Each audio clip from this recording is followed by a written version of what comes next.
Wonderful. Hebrews chapter 11, we've had a good time studying these things, particularly about Moses' life. I've enjoyed it. I hope you have too. And it's been a real encouragement, blessing, I believe tonight will likewise be. And as we kind of read between the lines a little bit. But what we've seen thus far is Moses' parental faith, Moses' personal faith, and then his public faith is where we've been last couple times as we gathered together. We saw, first of all, you see it on your outline likewise, letter A, Moses by faith made the decision to forsake the seen for something not seen, the invisible God, as Hebrews 11 puts it. He led an entire nation to do the same thing. As you can imagine, for the nation of Israel, they had grown up in a nation that had many gods that were seen. They had the sun god, they had the Nile, they had other different false gods in the nation of Egypt that were all visible. They had statues, they had all kinds of things that were pictures of or were the gods, as in the sun and so forth. They grew up in that, and yet Jehovah was an unseen God. And so they too had to follow in the footsteps of Moses in doing this. And so he was a great example by faith doing so. Then we saw letter B. We saw that Moses by faith led the nation of Israel to follow in obedience the instructions of that unseen God, escaping the judgment that fell upon the nation of Egypt, the destruction of the firstborn, both man and beast, within Egypt, as we looked at the Passover and the beautiful pictures within the Passover and so forth. And it ended in what? Their deliverance. And so this is the first of the trifecta we began to see in these passages and these verses. Faith brought them out. Faith brought them out. Okay? Then we saw, if you will, this simple truth through that consideration. When we trust God, we receive what God can do. When we trust ourselves, we receive only what weak and incapable people can do. So how much better to trust ourselves, right? And I've always thought it funny and humorous about humanism is man trusting in himself. That doesn't offer much because we are weak, we are incapable, we can't do it. Boy, wouldn't it be better to trust in an omnipotent God, an all-powerful God, and a God who can do great things? When you trust in God, you get what God can do, and that's a great truth, great principle. And so we saw that bore out specifically here in verse 29. In fact, let's look there again and just get a context as we move forward. By faith, they passed through the Red Sea as by dry land, when the Egyptians, essaying to do, were drowned. Okay? So we understand Pharaoh follows them, gathers all the chariots in Egypt. He's on their heels. They are stopped dead in their tracks by the Red Sea. And so that's where this next lesson was learned. And what a great lesson we saw last week together. Moses, by faith, led the Israelites in learning that living by faith doesn't remove the difficulties of life, but that faith is the means by which God will see us victoriously through the difficulties of life. So not only did faith bring them out, but faith brought them through. Faith brought them through. We kind of described it. Boy, if you had one word to describe what was probably going on in that camp at that time with the Egyptians behind them, Red Sea in front of them, you'd have to say, man, that had to have been panic. And the last thing that people who are panicky want to hear is stand still, right? But that's exactly what God told them or instructed them. Exodus chapter 14 and verse 13 we saw last time. And we just reminded ourselves, sure are thankful that when you and I panic, God doesn't. And I love that statement. There's no panics in heaven, just plans. God has a plan for everything, and so we'll just trust Him. Let's not panic, because God doesn't panic. Let's just trust Him. And the difficulties, the hard situations we find ourselves in, and no doubt like me, you have a couple right now even that you're facing some things you don't know the end, the outcome, and so you just trust God. Let's trust His plan. Let's not panic over the situation, the circumstance, the threat, however you want to describe it. And then you remember, it came to the point when it seems like the last moment before everything was going to fall on top of them, God said one more thing in the latter part of that verse 15. He said, speaking to the children of Israel, to Moses, that they go forward. That they go forward. And we made the observation that God sure is good at always telling us exactly what we need to do. He is instructive with wisdom. Instructive with wisdom.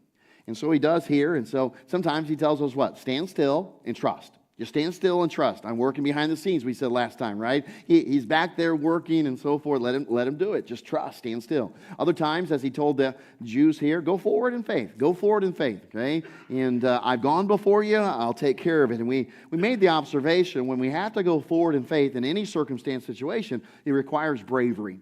It requires courage that is rooted and founded on that faith or in that faith. And so that was the encouragement or the challenge here, okay?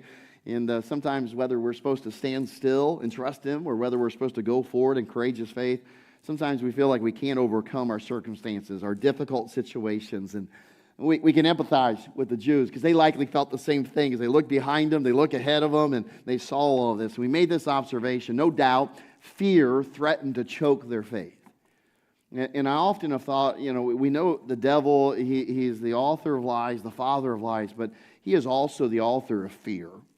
He wants us to fear. He wants us to have doubt, and those doubts to choke out our very faith in our God. And yet, what do we hear and read so often throughout the Scriptures? Fear not. Fear not. And boy, there are circumstances, if we were in their shoes, we'd be sure tempted to fear as they likely did. But God had told Moses already what would happen, and I can just, as I said last time, I can hear Moses encouraging them, stop looking back in fear, but look forward in faith. Good advice for us. Because you know what? In your life, you probably have a Red Sea. You probably have something that has just stopped you in your tracks, and you don't know how you're going to get over it. You don't know how you're going to get through it. You don't know how you're going to get around it. Aren't you thankful God does? God knows. He knows exactly how He's going to take you through your Red Sea, how He's going to overcome it for you, and maybe even take you through it, protect you in the midst of it. Sometimes in your life, you have the Egyptians. Seems like the circumstances and the things you find yourself in, they're just out to get you. They don't have your good in mind. These things, we think, man, this is just going to fall on me and kill me and hurt me, whatever, and whatever the case may be, it's going to ruin me. We often think that. Well, aren't you thankful that God can take care of the Egyptians? Here in this story, but also in your life and my life. Whether that's taking the wheels off the chariots or bringing the Red Sea down on top of them or putting that pillar between you and them, whatever the case is, God's going to take care of it. And so we trust Him. We continue in faith. And so we saw that faith brought them out. We've seen that faith brought them through as it can do for you and I. And there's one other thing that this passage in the story of Moses speaks of. Look at verse 30 with me. Look at verse 30 of Hebrews chapter 11. Okay?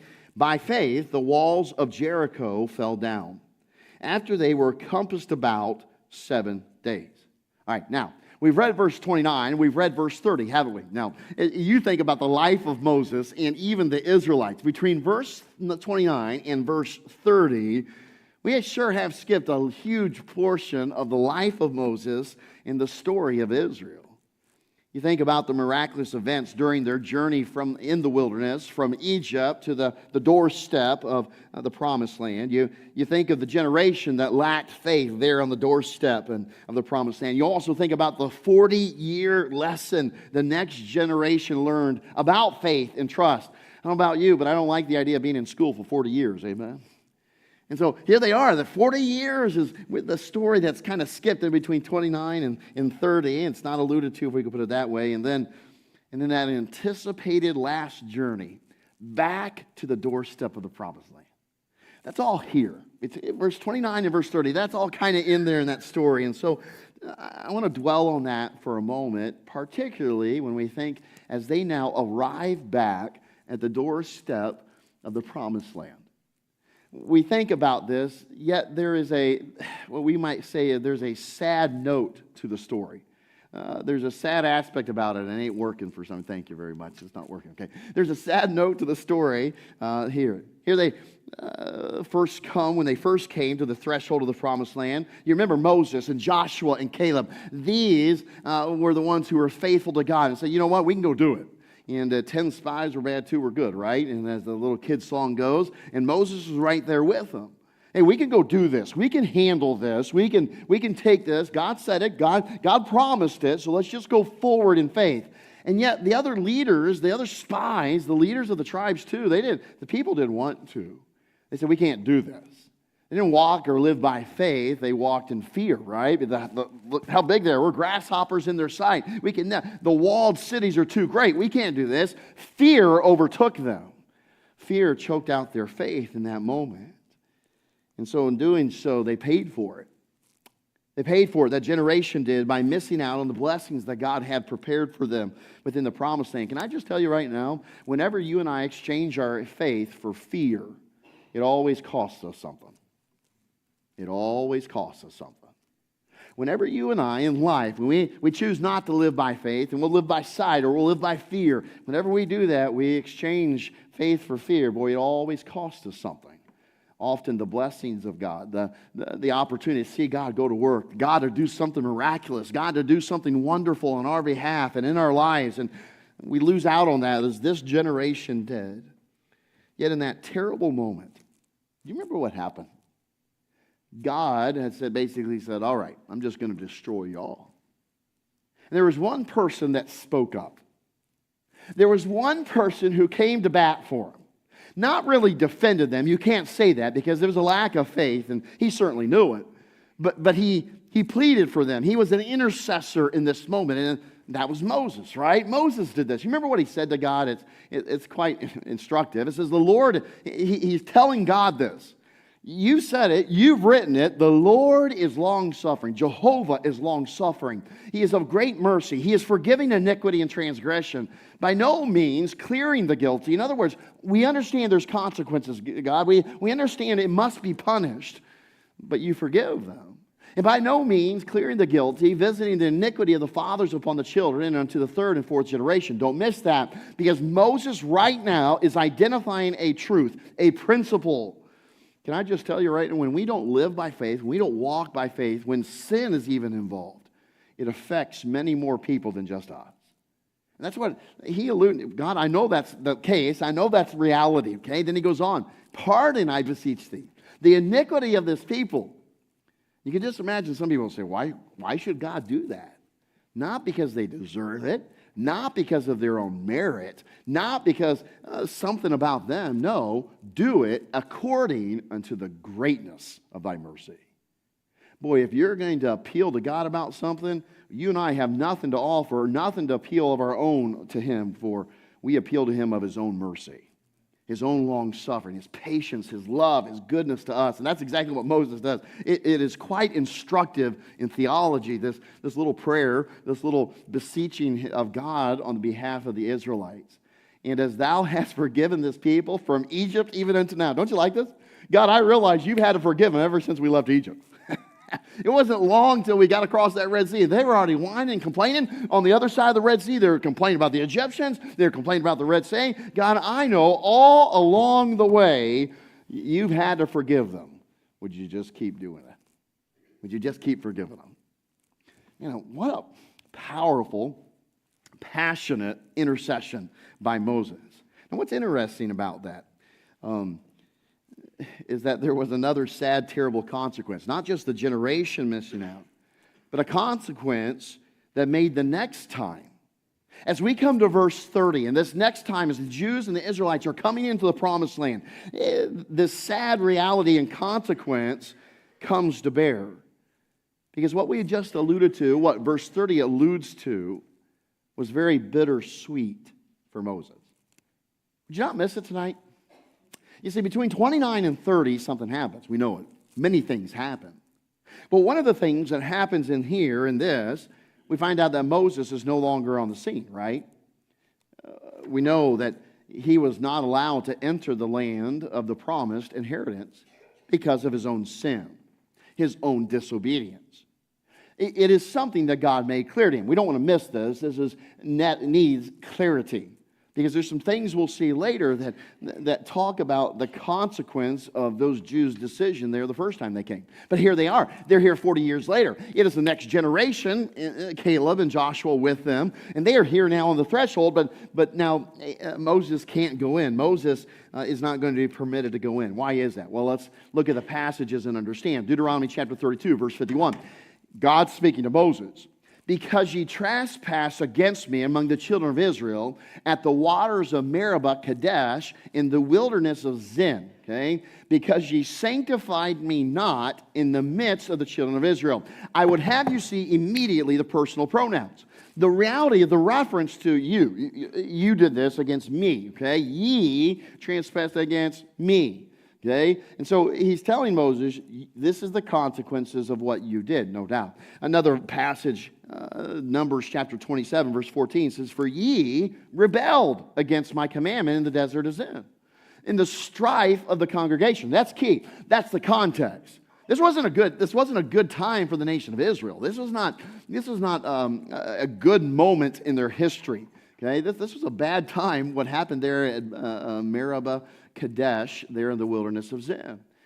He says this, to sanctify me at the water before their eyes. I know there's a lot of strife, Moses. I know there's a lot of hardships there, contention and everything else, and they were whining and complaining again. But Moses, you didn't do right. Ye rebelled against my commandment. He says that is the water of Meribah and Kadesh in the wilderness of Zin. Okay? Can you imagine what Meribah represented for Moses? It's the kind of thing that maybe like you and I have in our lives where we made a bad decision, where we did something we certainly greatly regret, and it just sticks with you. You always remember it. It's always there. It's always nagging. The devil's good at sometimes throwing it in your face too, but you just regret it to the degree that you remember it years later. You remember it, and it just, boy, why was I so foolish? Why was I so, why did I do wrong? Whatever the case may be. And this was Meribah for Moses. Every mention of the place. And the actual meaning of the name Meribah means contention, means strife. And every time he thought about it, every time it came up, you can imagine it haunted him. It left a bitter taste in the mouth of Moses. For it was there at Meribah and Kadesh that Moses likely gave in to his own frustration and anger with the people, thereby sinning. Here was the moment that Moses finally got fed up. Meek Moses. The guy who seemed to have never lost his cool, never lost his anger. He finally got pushed to the final edge and got pushed past it.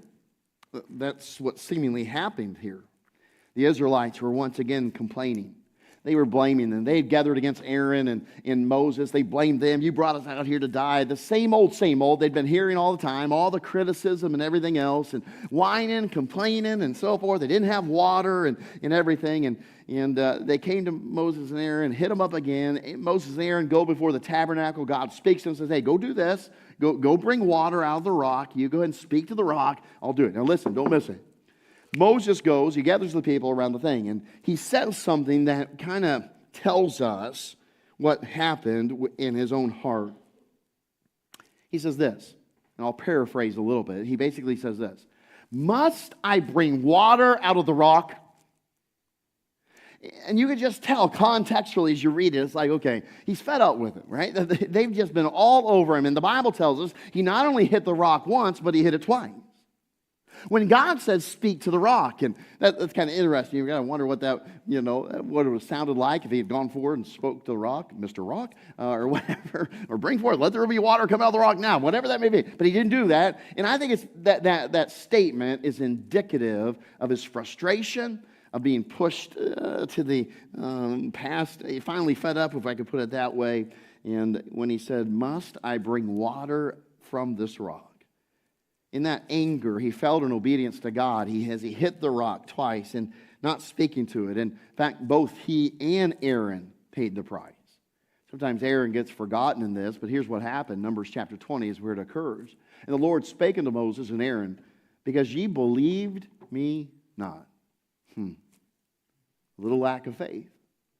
Ye believed me not to sanctify me in the eyes of the children of Israel. Therefore, and here it is, the lowering of the boom. Ye shall not bring this congregation into the land which I have given them. That'd be a hard pill to swallow, wouldn't it? When you think about it. Immediately, I don't know about you, but immediately my mind would go back to something. And I just wonder how much time Moses spent thinking about this, or the devil came and said, listen, Moses, it's all their fault. What do I mean? Have you ever wondered how many days and years that Moses wrestled with bitterness over the fact that if Israel had not faltered in faith when they first came to the promised land, he would not have missed out? If these guys, these 10 spies would have just come back and say, hey, man, it's just like God said, they're big, the cities are great, but we can take them. If they just come back and said that, if the leaders of the people said, you know what, we're just going to go by faith and go in. We're with Caleb, we're with Joshua, we're with Moses, let's just go in. Can you imagine the reality if they had done that? Moses would have been enjoying the promised land. Moses would have had the privilege of leading this great congregation, this great nation into the promised land and seeing the defeat of Jericho and Ai and many other places. But that just was not so. Instead, Moses was condemned to 40 years in the wilderness. But maybe he could still make it the promised land. Then he faltered. He slipped up in faith. And now the consequences were for him not to see this land. You see, the temptation for Moses would have been great to give in to bitterness. You see, my friend, it is a great principle we find in the life of Moses. Can I just encourage you tonight? It's too easy in this life to find opportunities to blame our own failures on the failures of others. We can point to family. We can point to parents. We can point to fellow Christians. We can point to those in authority. We can point to co-workers. We can even point to God. May I ask you, what did Adam say? The wife that you gave me. You talk about the blame game, right? And Eve blamed the serpent. Thing that you created, God. I don't know what it's doing, but you created it. I mean, think about this. That great blame game, that great reality of saying, well, I only failed because so-and-so failed. And can I just tell you right now, Moses in some sense would have had a leg to stand on. You see, the consequences of sin, never miss it, the consequences of sin and lack of living by faith are broad and far-reaching. It always affects others. And it will often make life difficult and hard for others. In fact, some of us will be like, amen, amen. When others don't walk by faith, boy, when somebody in my family didn't do right, when somebody who I knew didn't do right, man, it affected us all. Remember what Moses said?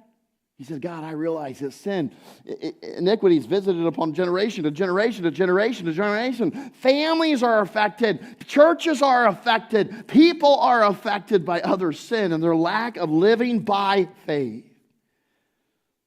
It will often make life difficult and hard for others. You can imagine the struggle within Moses to say, man, if they had only listened, if they had only gone forward in faith when we were there the first time. And I'll tell you, that can wreck you. When you start to entertain that kind of bitterness and that kind of, well, if they didn't make that mistake, if they had not failed in that way, then I would have never failed here. It is all their fault.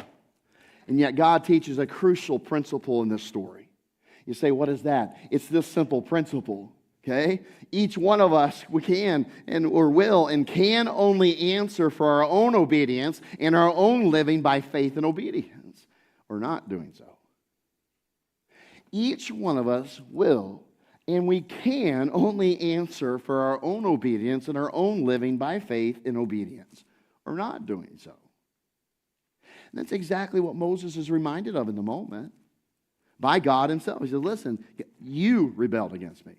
You and Aaron believed me not. You did not sanctify me in the midst of the congregation.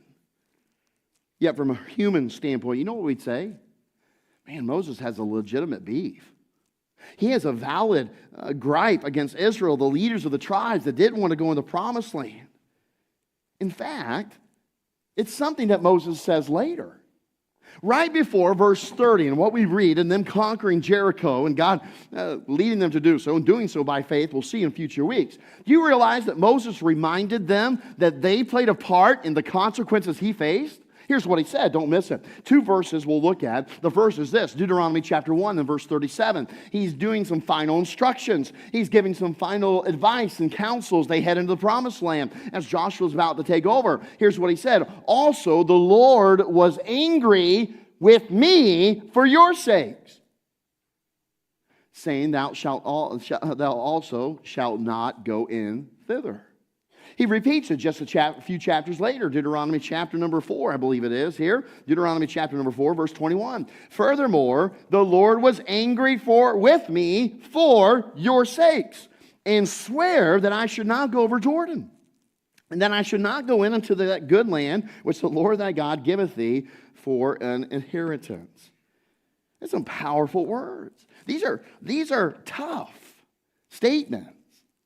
Because sitting there in his mind is like, man, if you guys had only listened, And do you remember the day that I slipped up, how much contention and strife? You guys were blaming me. You were always complaining and whining. Now listen, I will say this, and I think it'll come out in what we see in a moment. But I will say in context, in those passages, you know what Moses is doing? He's warning them about the future. He's not saying it out of bitterness. We'll see that. It kind of sounds that way, but he's not saying that. He's just reminding them, listen, your failures played into my failure. But I want to warn you, when you go in there, do not forget the Lord your God.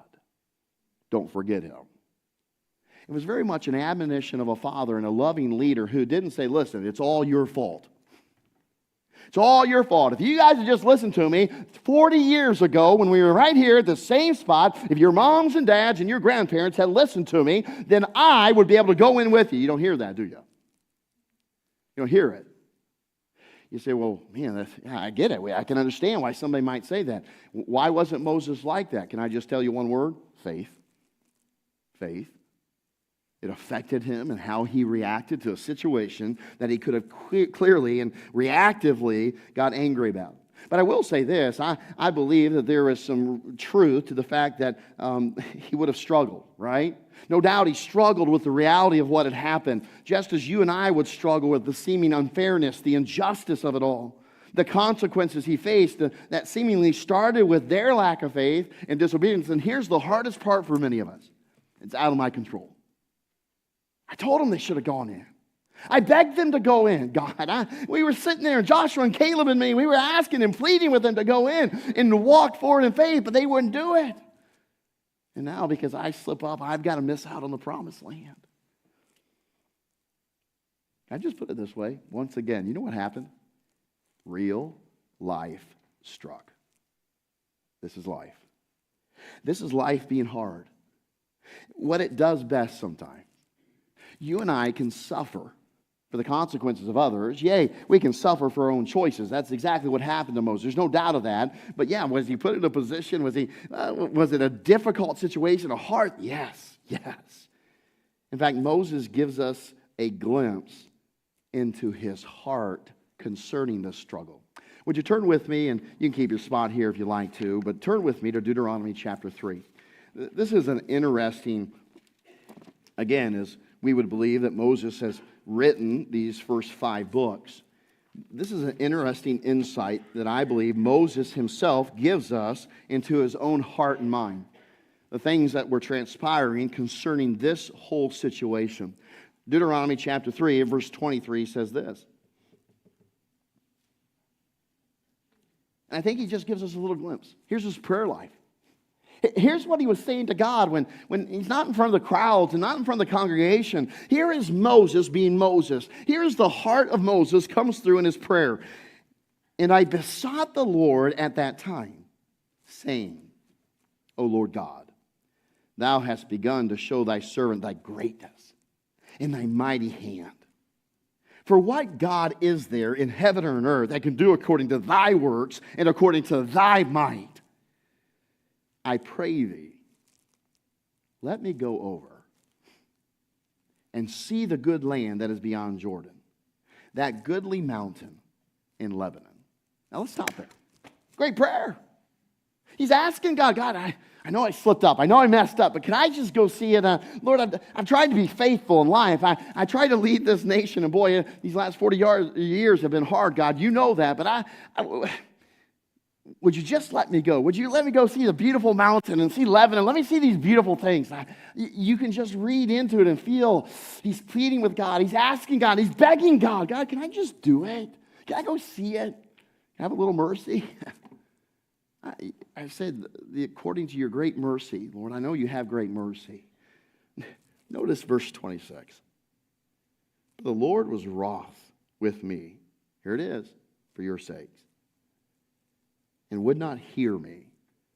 Okay, that is not the idea of not giving ear to his prayer. It is the idea of not giving him the answer he wants. He did not give ear to me. And the Lord said unto me. You ever looking for a long way to say no? Here it is. Let it suffice thee. Let it suffice thee. No. Then he goes on. Speak no more unto me of this matter. What do you think that means? I kind of read into it. I think this is what it means. Moses prayed for this a long time. He probably was repeatedly before the throne of grace asking this very same thing. God, would you allow me to go in? So here's the struggle. Yeah, you don't hear, and he says for your sake. So he knows this played into it. The decisions they made had consequences that affected him, put him in a position now that he failed, made a bad choice, lack of faith. He deserves it. He understands that, yet he's begging for mercy from God, and God says, no, no, and don't ask me again. Woo. Mom and Dad, have you ever said that to your kids? Probably once a week, maybe, huh? No, and don't ask me again. Or it will never happen. You ever say that? In your lifetime, it will never. Okay. But no, don't ask me again. That's what God says to him. Now, we continue reading. Get thee up into the top of Pisgah, and lift up thine eyes westward, northward, southward, eastward. You know what we have a modern term for that? Panoramic.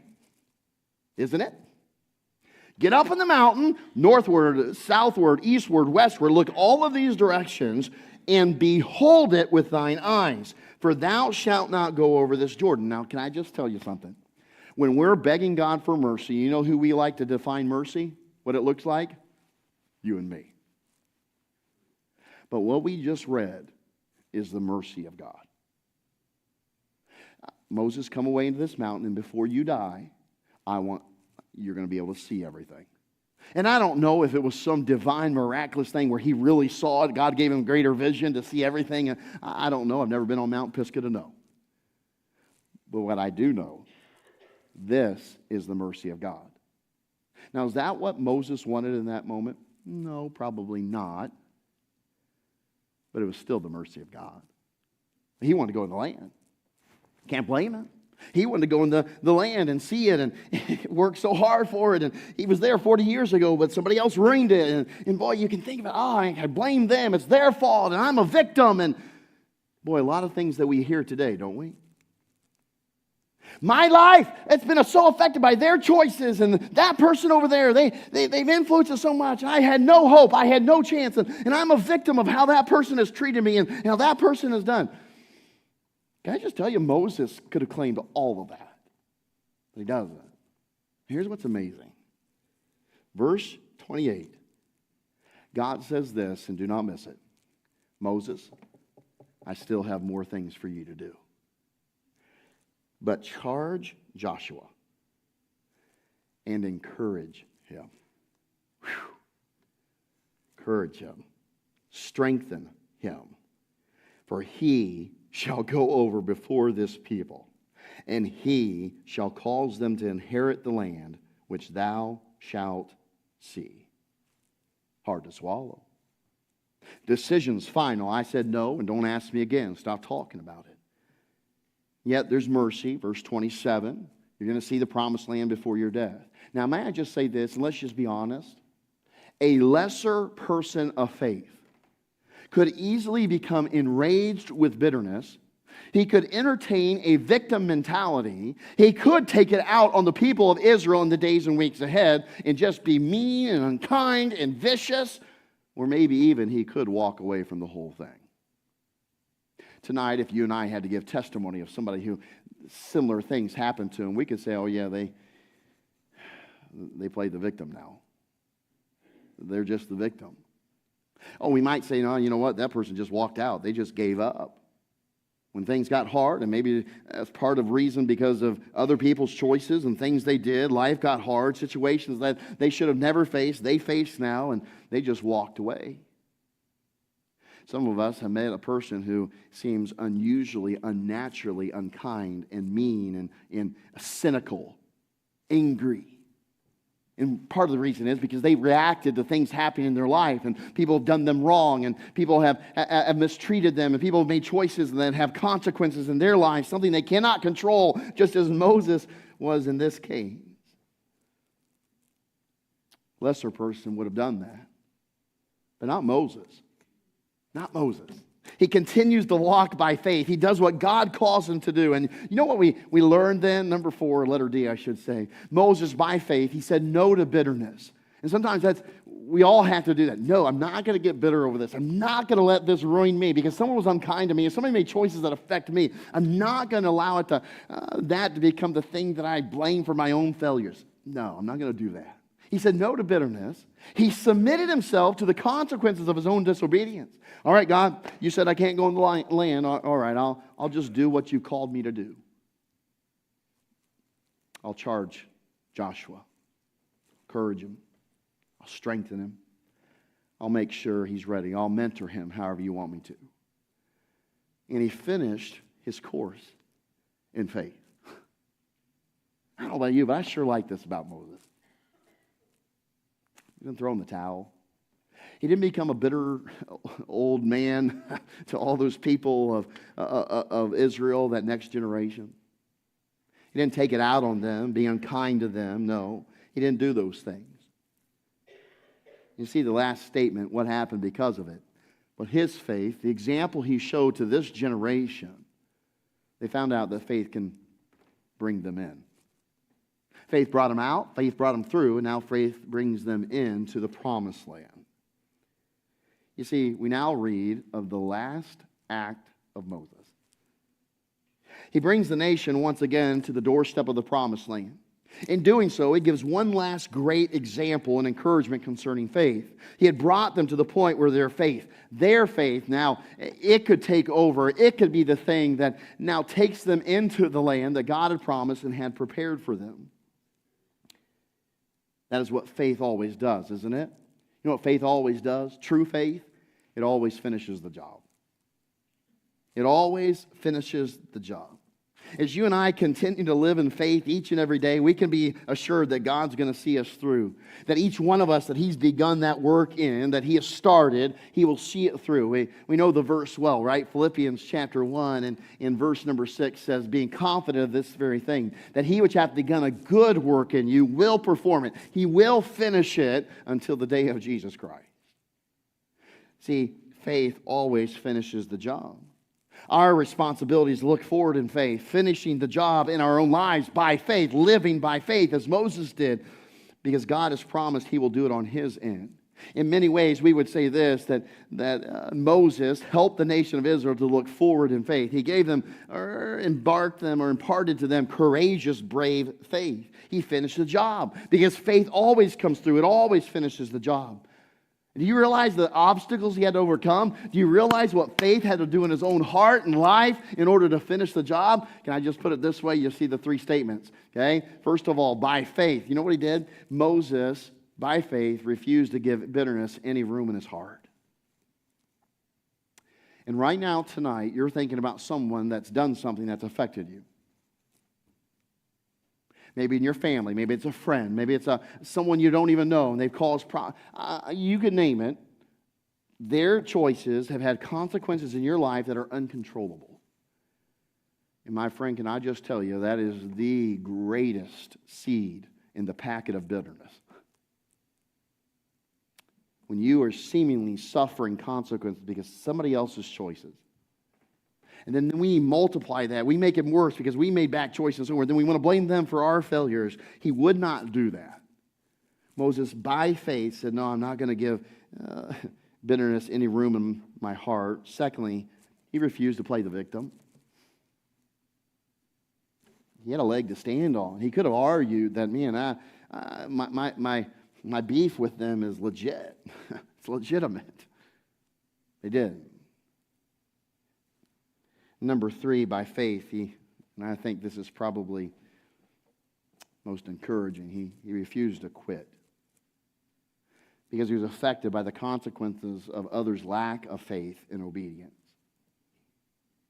You know, I could think it could be said of Moses what was said of Job.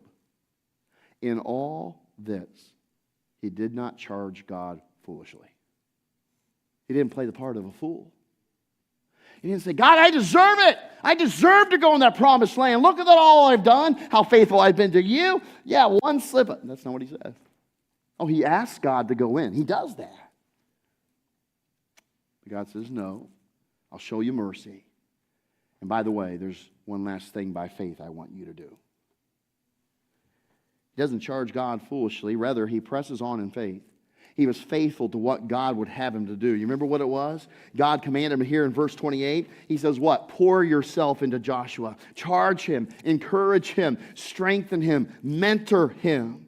Keep living by faith, Moses. Finish in faith, because faith always finishes the job. Bring Israel to that threshold again of the promised land. You think, man, that's kind of hard.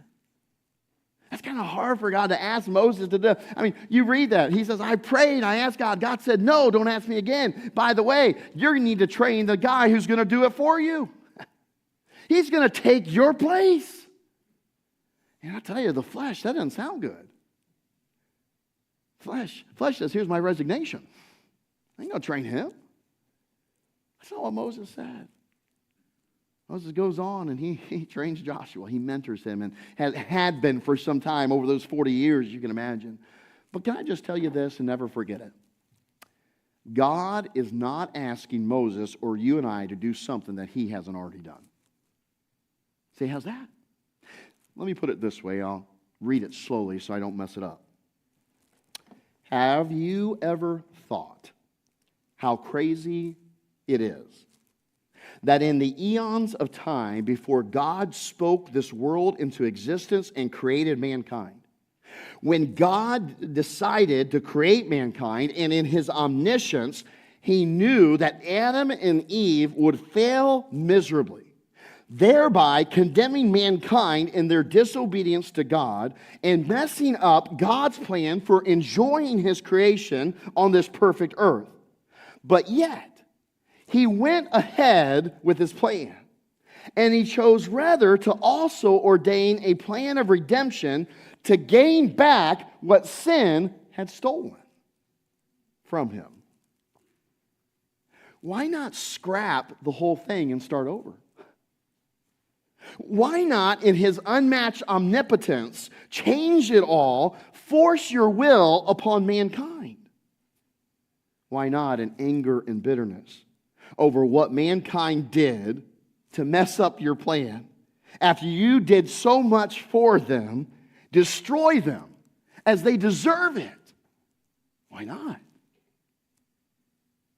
My friend, the only answer that I can come up with is the love of God. The love of God. Because we messed up his plan. We have caused 6,000 years plus of the Creator being separated from his creation because of our sin. This that should have been a perfect world was messed up because of mankind and mankind's sin. Did God deserve that? No way. But I sure am thankful that God puts up with us. That God demonstrated, he exemplified exactly what he asks of Moses here, and Moses, in turn, followed that example. And here's what I sure do like. In that love and in that goodness of God, aren't you thankful that he is going to finish the job? Faith always finishes the job. And so God is going to finish the job. You and I are going to be reconciled to him. And my friend, when we put our faith and trust in him, we can rest assured that faith always finishes the job because our faith is in him. And that man, Joshua, whom Moses spent years training and mentoring, when he came to the end of his life after Israel came to inhabit in the promised land, we could say this, he led the nation then to look back in faith. Grateful, strengthened faith. Moses led them, taught them, look forward in great, courageous, brave faith. Joshua then, at the end of his life, he taught them and encouraged them to look back in grateful, strengthened faith. Certainly that's all due to, or in part due to Moses and his influence. It's all because what? Well, God had finished what he started for Israel. Joshua, what? Look around. Look around. Israel, see. God finished the job. Everything you heard in Egypt and everything that was promised to our forefathers, God did it. God finished the job. And then maybe Joshua would often remind the people that, remember that guy Moses?